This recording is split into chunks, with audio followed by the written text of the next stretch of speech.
નમસ્તે મિત્રો, જોગી ટ્રેડરમાં આપનું સ્વાગત છે। આજે આપણે જાણીશું એસઆરએમ કોન્ટ્રાક્ટર્સ આઈપીઓની સંપૂર્ણ માહિતી કે જેમાં આઈપીઓ ઓપન ક્યારે થાય છે, ક્લોઝ ક્યારે થાય છે, તે લાવવાના મુખ્ય કારણો શું છે, રિઝર્વેશનની વાત કરીશું, કેટલી અરજી કરી શકાય છે અને કંપનીની નાણાકીય પરિસ્થિતિ વગેરેની વિગતે ચર્ચા કરીશું। તો ચાલો શરૂઆત કરીએ। હવે આ કંપની કામ શું કરે છે?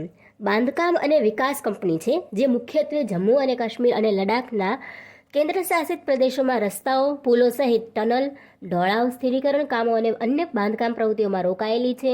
કંપનીની સ્થાપના વર્ષ 2008માં થયેલી છે।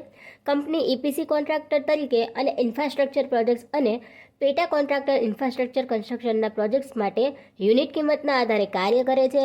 હવે આ કંપનીનો આઈપીઓ ઓપન થાય છે 26 માર્ચના રોજ, આઈપીઓ ક્લોઝ થાય છે 28 માર્ચના રોજ। ફેસ વેલ્યુ છે ₹10 પર શેર, પ્રાઇસ છે 200 થી ₹210। લોટ સાઇઝ છે 70 શેર્સ, આઈપીઓની સાઇઝ છે 130.20 કરોડ।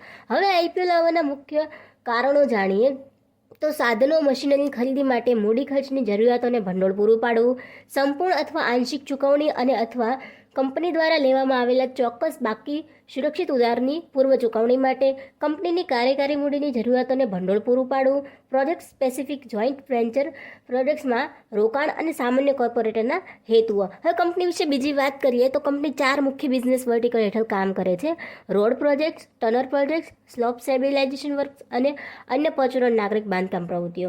હવે રિઝર્વેશનની વાત કરીએ તો ક્યુઆઈબીમાં 50%, રિટેલમાં 35%, એનઆઈઆઈ એચએનએમાં 15%નો સમાવેશ થાય છે। રિટેલમાં મિનિમમ એક લોટની અરજી કરી શકાય છે, 70 શેર્સ મળશે, 14,700 એની અમાઉન્ટ થાય છે।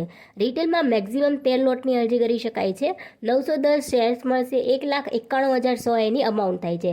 સ્મોલ એચએનએમાં મિનિમમ 14 લોટની અરજી કરી શકાય છે, 980 શેર્સ મળશે, 2,05,800 એની અમાઉન્ટ થાય છે। બિગ એચએનએમાં મેક્સિમમ 68 લોટની અરજી કરી શકાય છે, 4,760 એની શેર્સ મળશે, 9,99,600 એની અમાઉન્ટ થાય છે। બિગ એચએનએમાં મિનિમમ 69 લોટની અરજી કરી શકાય છે, 4,830 એમાં શેર્સ મળશે, 10,14,300 એની અમાઉન્ટ થાય છે। હવે કંપનીની નાણાકીય પરિસ્થિતિ વિશે વાત કરીએ તો 31 માર્ચ 2023 અને 31 માર્ચ 2022ના રોજ પૂર્ણ થયેલા નાણાકીય વર્ષ વચ્ચે એસઆરએમ કોન્ટ્રાક્ટ્સ લિમિટેડ આવકમાં 13.24% અને કર પછીનો નફો એટલે કે પ્રોફિટ આફ્ટર ટેક્સ 6.71% વધ્યો છે।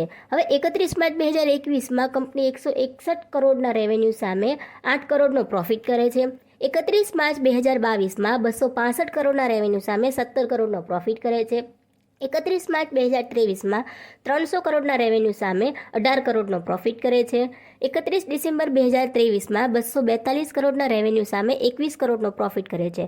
આશા રાખું છું આપને ઇન્ફોર્મેશન મળી હશે। વિડીયોને લાઇક, કમેન્ટ, શેર કરી ચેનલને સબસ્ક્રાઇબ કરવાનું ભૂલશો નહીં। આભાર।